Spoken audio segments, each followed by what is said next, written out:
Hey folks, welcome to the video. We're going to be doing another spotlight on another hero today. We're going to do Lunara. Again, we're going to just do some VAI again. It's all about mechanics and learning the hero specifically.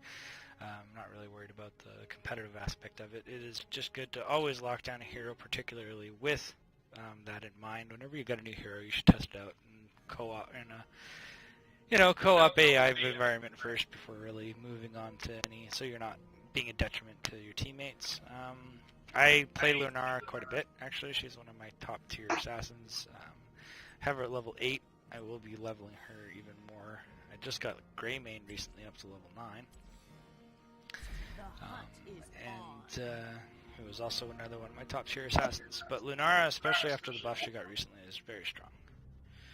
And Zeklith is going to be playing a Nubarak. I don't know the last time she played a Nubarak, but he got a buff to his shield. He should actually be quite good.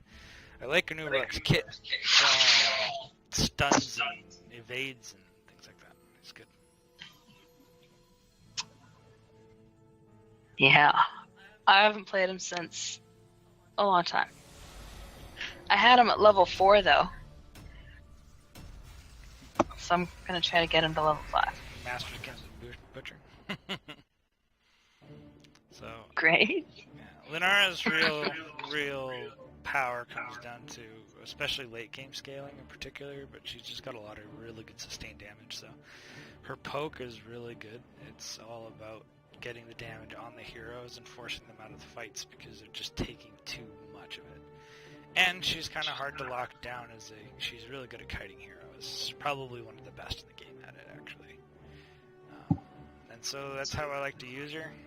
She's not great at clearing lanes until level 7 specifically, but she's not bad at it. Like, definitely doesn't have a bad issue with it. Her Nauseous Blossom is quite good for it. And again, just her ticking. This map is actually really good for Lunara. And you'll see, I'm quite adept at her. So. Really, the trick with Lunara is getting down her movement. It's the hardest thing to kind of get used to. But once you kind of do, you can really use it to your advantage. Typically, you go for Cruel Spores at the beginning. This is quite commonly taken in even competitive league matches. And it just kind of ups the extra. So what it does, here, I'll see if I can find it. It hits only minions or mercenaries. Its cooldown is reduced by 80%. I mean, that's a big deal later on when you're actually buffing this ability with attack speed and extra damage to heroes. Because all you have to do is launch it on some minions at the same time that you're killing the heroes, which is quite common, especially in a map like this. There's always minions, and it just means it's off cooldown all the time, and it does a lot of damage when you combine it with the damage buff and the attack speed increase, which is pretty much the build I'm going to be going for in this game. So, Sylvanas is always kind of a rough lane for most people to deal with, but what I'm going to do is just get some auto attack damage on her. And then I'm going to try to pressure her out of the lane, which I can do quite effectively, as you can see right there. Again, I took a bit of damage. Lunara is squishy, and she definitely is very much so in early game. Where her burst damage isn't quite there yet, and that's really the biggest struggle she has.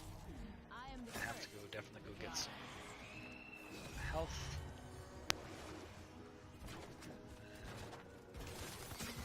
It's really all about just getting the damage on the minions, keeping it away from yourself. And again, she's actually quite good at kiting. Like and her auto attack damages are quite strong. Like if this Sylvanas doesn't move, I'm gonna kill her. So she is dead right there. Mm-hmm. That's a good example of what happens if you stay too long in lane against Lunara. And as you can see here, how quick, you see how fast that is? Like I just drop Cruel Spores, and you can just clear a lane actually quite effectively. We're going to get some poke done on these towers. What's really good about this is that it's a good sustained damage.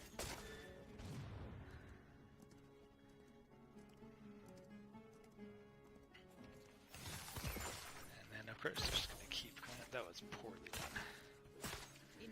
But it's also good to spread out the damage. See how I do that? So really good Lunara players will absolutely use that, spread the damage up. That is the goal. Nimble Wisp is always good. And here I'm going to be using her scouting ability. I should have been using it at the beginning. Fine then. A thorn in your side.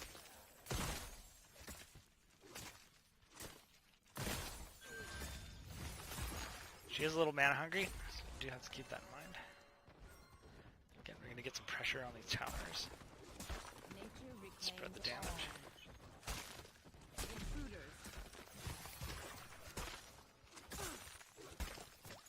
Gonna have to watch for some ganks. There goes the tower.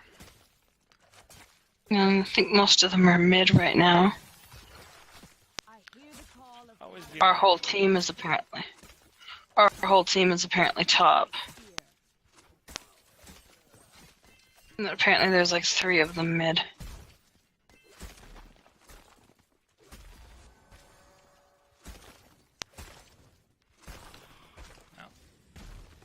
It's a poor strategy to let me sit here and just kind of attack their buildings for nothing. They backed off of us though, so be careful. Because they're not all here anymore. There's still 3 of them here, but we don't know.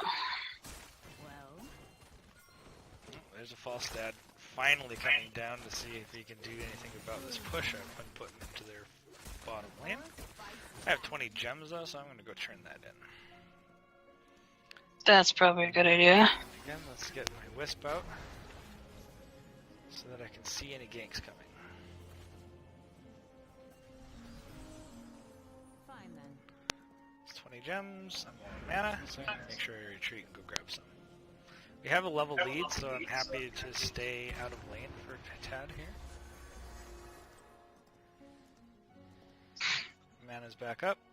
So, when we get to Talent Tier 7, you can definitely take Splintered Spear if you're going for like the lane push. But I definitely take Wild Vigor. The increased basic attack damage is just too good. Smartly, the computer, which they always do things mechanically well. They don't always team fight fantastically. They can. Don't ever underestimate it. But basically, we've got a push here, and they're always really good at making sure that they get their heroes down to push with every advantage, which is not a bad option. It's just something that we should learn from. Alright, so I'm going to try and force them off of this push down here. I'm going to ask for some help because of danger. If I get some damage onto that fall stat, he might actually even die with that minion coming behind the flank. So, they got a Move tower. at a time. Nothing really too much on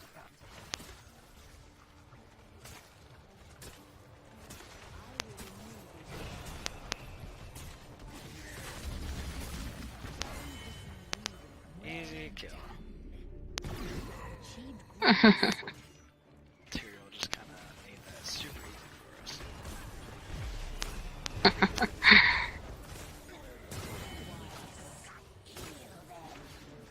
So we should be able to take this bottom part pretty easily.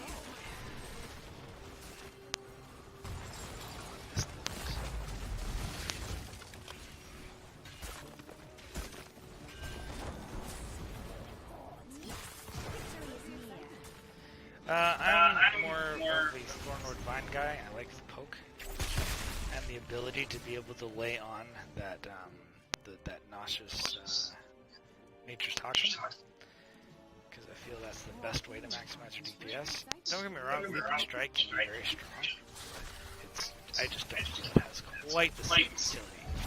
Just like that, like I was able to basically secure kill and put on the hurt on that fall stat. That should be middle creep, or getting really low, so ping that my health and mana is low. Retreat. I just want to get their thing. So I'm gonna ping the turn-ins. Best strategy on this map is to prevent your team or the enemy team from getting turn-ins. That's how you really snowball into good victories here. I'm liking the Butcher play here. We can definitely take this group. And again, I want that up to basic attack increase as much as possible. So this is what really makes Lunara very deadly in wave clear.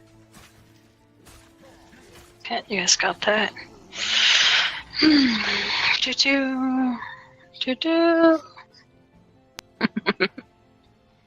Everybody's just dancing around.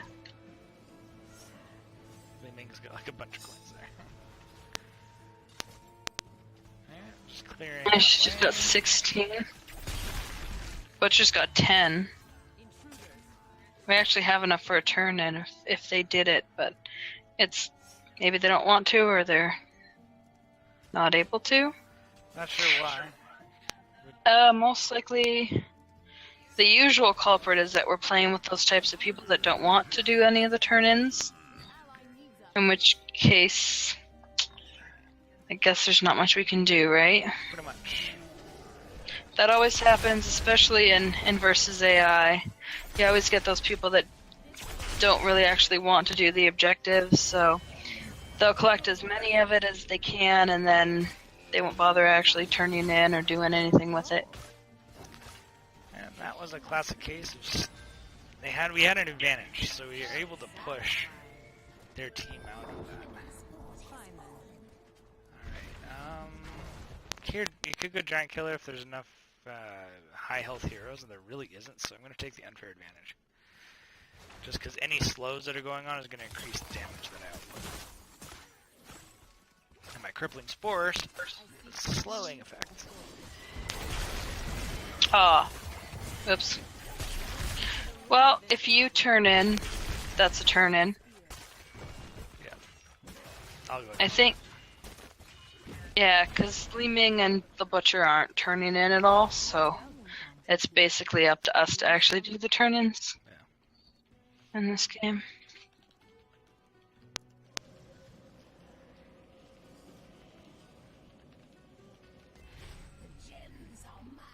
So satisfying. I will renew these lands. Oh well. Don't feed the trolls. You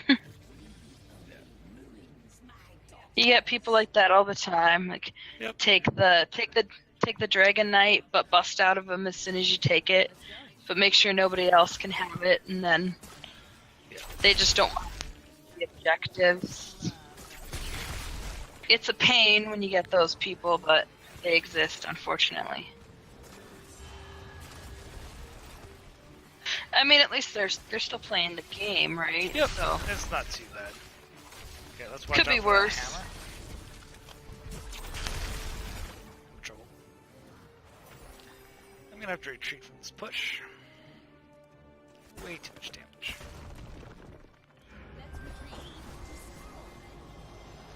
But we took a keep.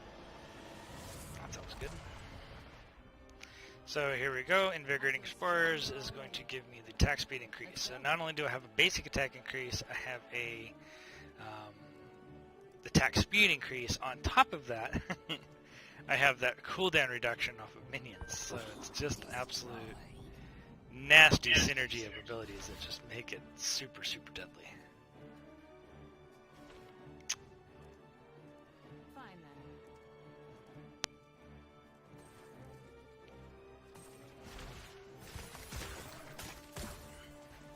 Was never born.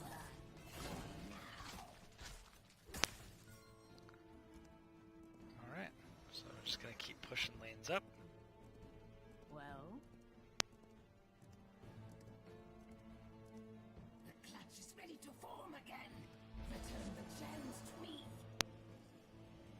Okay, does the Butcher want to take boss? Yeah, clearly.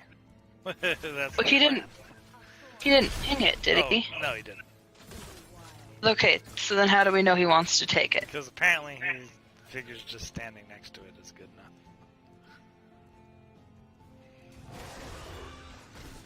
Again, sometimes people just... they don't get it. The logic some days. Lunara is like the best at killing bosses. Especially when you take the build that I took. Like, it's ridiculous. Fresh as a flower. So satisfying. For the wilds. Well, looks like they're gonna be trying for a turn-in. Let's screw that whole idea up. Materials gonna die. So is this Sylvanas. Down you go. And again, Very that's, nice. that's how you poach turn-in. You don't let anyone else take it. You should always do that. If you watch Professional League, that's how they do it. They do whatever they can to prevent the other team from getting turn-ins. And that more or less wins them the game. Because if you can't get turn-ins, and the other team can, you can't get a experience lead. And it just starts snowballing out of your hands. There's nothing you can really do about it.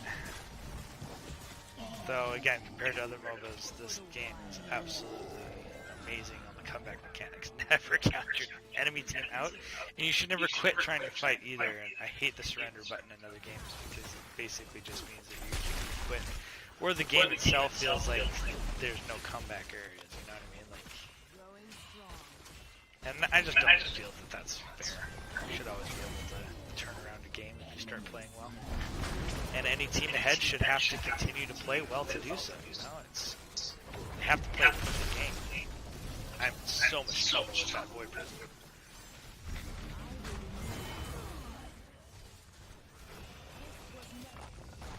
That was a easy win, though, of course. Didn't quite get to late game. Of course.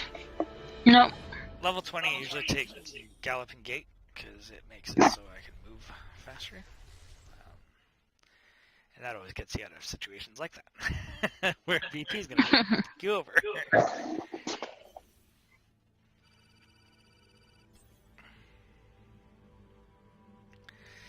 Li Ming's hero damage is always quite good. And actually, Lunara's, when you start scaling into late game, actually is better than Li Ming's. But since we didn't quite get there, but as you can see, staying alive is actually pretty easy to do if you know what you're doing. This build is quite deadly, and all we're doing here is synergizing the spore talents so that they become grotesquely overpowered. And the unfair advantage there, because crippling spores also slows, just makes this whole talent synergy even more deadly. There are other ways to play Lunara, but definitely for sure this is one of my favorite ways to do so, and you'll find it's very quite common. Other ways typically is like putting the reveal. Usually you'll see Nimblewist taken almost all the time in professional matches. You can take Splintered Spear if you want that wave clear to be a little bit more intense from your basic attacks, but I don't like the fact that it only buffs your one basic attack. So I feel that if you are able to get Nauseous Blossom casting faster, it might be worthwhile. Nature's Calling can also be really good at level 7 for clearing those minion waves. On that map in particularly, Nature's Calling might have even been a better option. Siphoning Toxin is good for some lane sustain if you really want that health.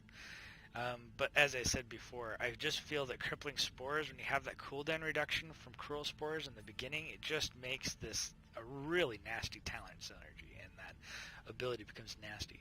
Thornwood Vine and Leaping Strike, both very good, both situationally effective, but I find that Thornwood is not only the safer pick, but it's the more team devastating, because you can hit multiple heroes with it, and then land that Crippling Spore on it, which slows them down, makes them take extra damage over time, and then allows it's way easier for you to get your basic attacks on the enemy. And there you go. Let me see, going farther up. I took Unfair Advantage. Giant Killer obviously is a great talent when you have high health heroes, like mainly warriors and things like that, or Asmodan. Increased range, again, kind of builds into that safe play. I find that I use Nauseous Blossom as a way to help clear minions, kind of get more people hit with the Nature's Toxin, and I'm usually using it as a kind of a burst attack in a way to kind of lock down kills, so I'm not usually using it for poke purposes, but because when you have Thornwood Vine, that's way better poke. However, if you synergize these two together, you can get some really good long-range damage for sure. Greater Spell Shield's great for taking tons of damage. Like, it's really good. Like, 75% damage reduction is really good. So you should definitely take that if you're taking on, like, Jaina's or Kael'thas or anything like that for sure.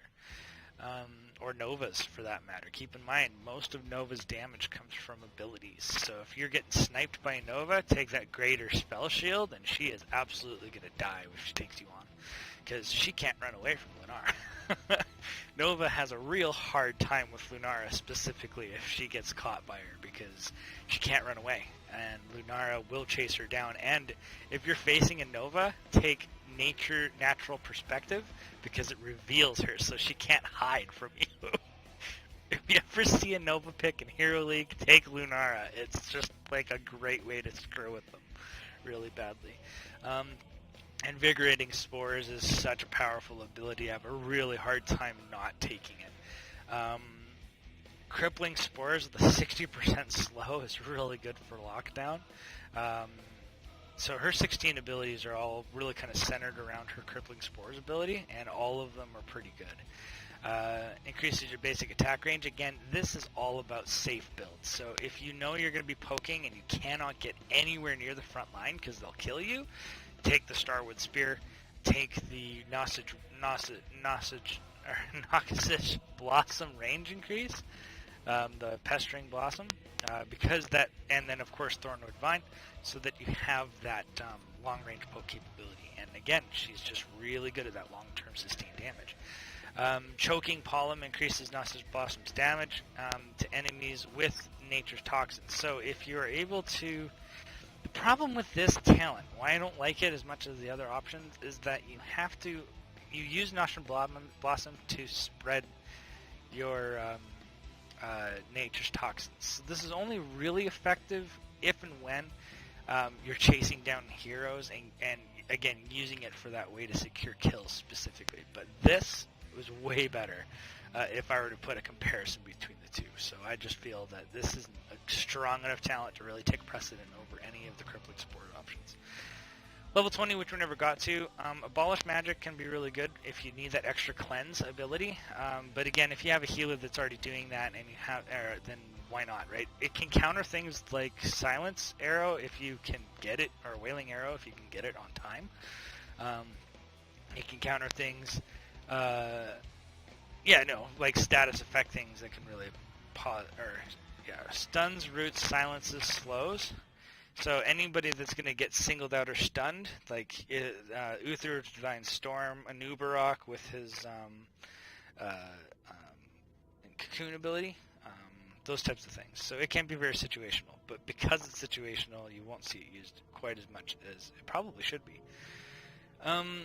Range and speed on Thornwood Vines, I don't have a problem landing Thornwood Vines most of the time. It's already a pretty fast cast ability.